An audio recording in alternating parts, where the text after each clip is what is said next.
Hi all, it's Barb. Welcome to my craft studio. Today I'm going to do a vlog. I'm going to talk about my April reading challenge, the GOC week 7 memento week, and maybe some other things. Be right back.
Let's start with my reading challenge. I read 9 books this month. I didn't print them out. I'm just going to try doing this from my phone.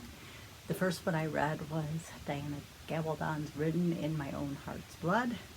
I'm a big Outlander fan. I think I like the show more than the books, but that's mainly because the books are just so long. It's helped since I started having my Echo read them to me. I didn't want to say her name, so I just referred to her as the Echo. Because they're just so long. This one was a short one. It's an Amazon Prime freebie. It's The Tiger Came to the Mountains by Sylvia Morano Garcia, I think it is. Moreno? It's probably Moreno. Wait, let me read Moreno. Moreno, yeah. Sylvia Moreno Garcia. Yeah, that one I know I had a hard time getting into that one. I don't know. Sometimes it's just when you pick up a book. This was an audio book, The Lilac Girls by Martha Hall Kelly, I think it is. Yeah. I enjoyed this one, actually. It's set during World War II. 2 of the characters are based on real people. One's a doctor who worked in the, wasn't a concentration camp. It's where they sent they didn't send, I don't think, any Jewish people there. They sent the Polish there and I think Jehovah's Witness and a few other things, which I never realized how many people they put into basically prisoner camps. And then one of the other real character is she's like a socialite, but she does a lot of fundraising, and she did a lot to help. What do they call girls? They called them rabbits. They were girls that they experimented on. I think it was all girls too, or young women that they experimented on, and they basically were injecting infections into their legs to see if this sulfite treatment would cure it, which it did not. It just made it worse. So they called the girls rabbits because they had to hop around because their legs didn't work properly anymore after all this. And then the other character is just, her and her sister are kind of loosely based on real characters, but they're not, they don't use their names or anything. They're not that true to what form.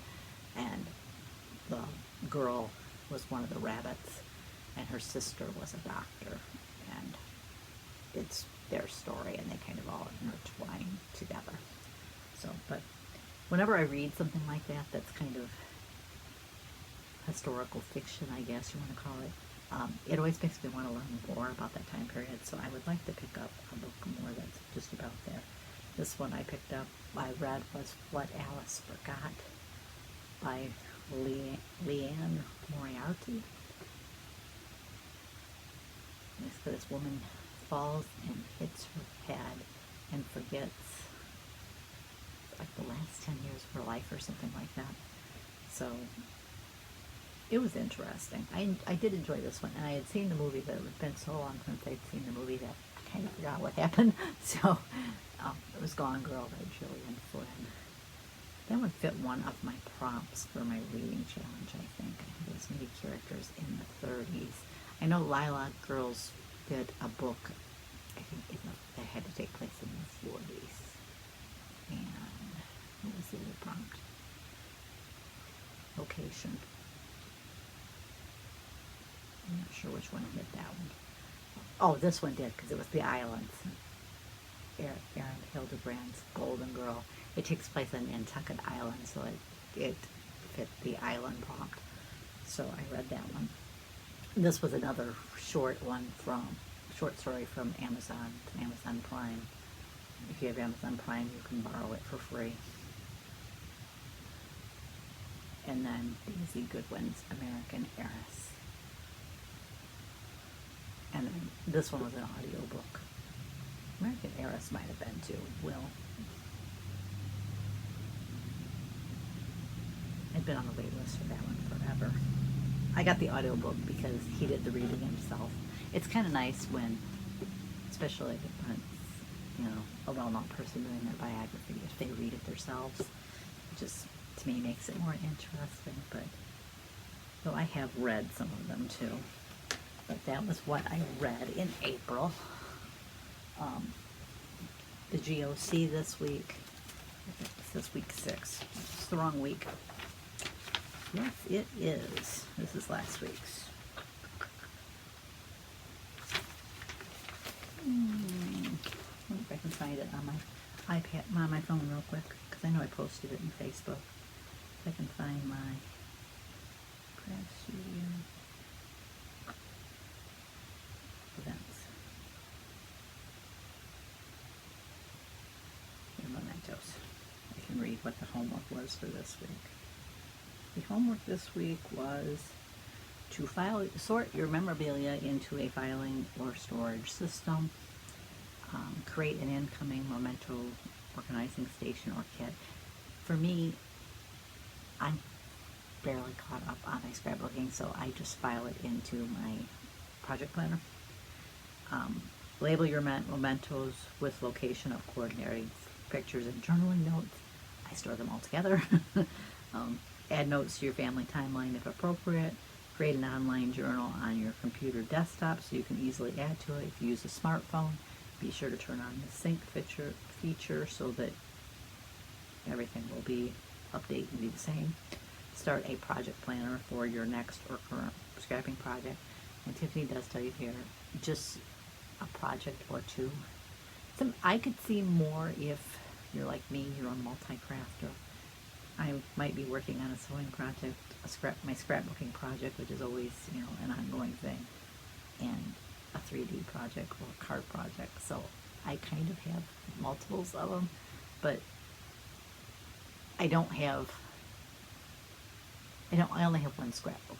Well, that's not true. I have more scrapbook ones because I have my son's wedding one, and I have one that I've got planned for. I want to do a medical one someday.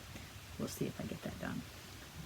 Sort another container of photos if you still have them. Sort another container of, she puts it stuff, it's embellishments.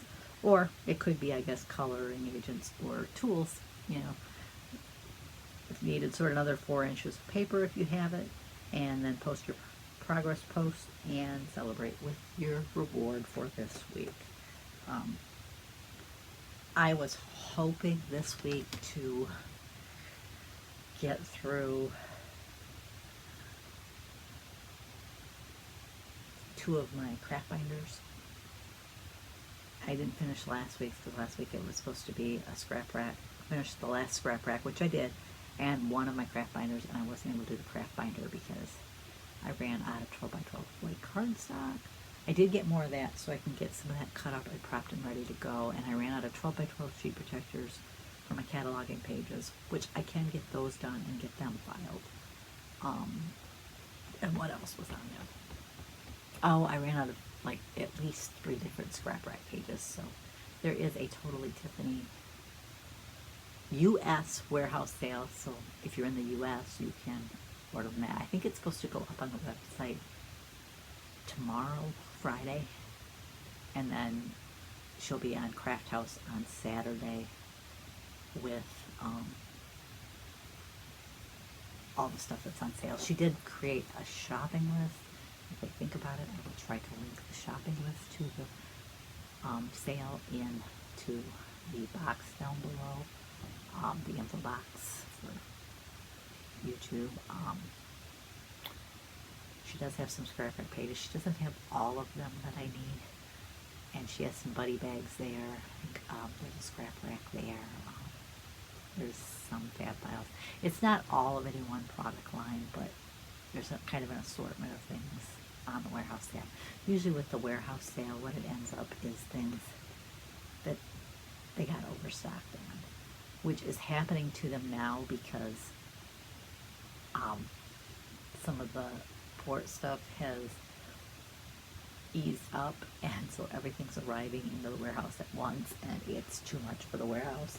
So he says, why can't they just ship our house for the warehouse? And it's because the warehouse here in the States is geared to ship to retail people, which is a totally different game than shipping to the end user, because retailers get things, they don't just order, you know, one or two of this item and one or two of that item. They order by the caseload.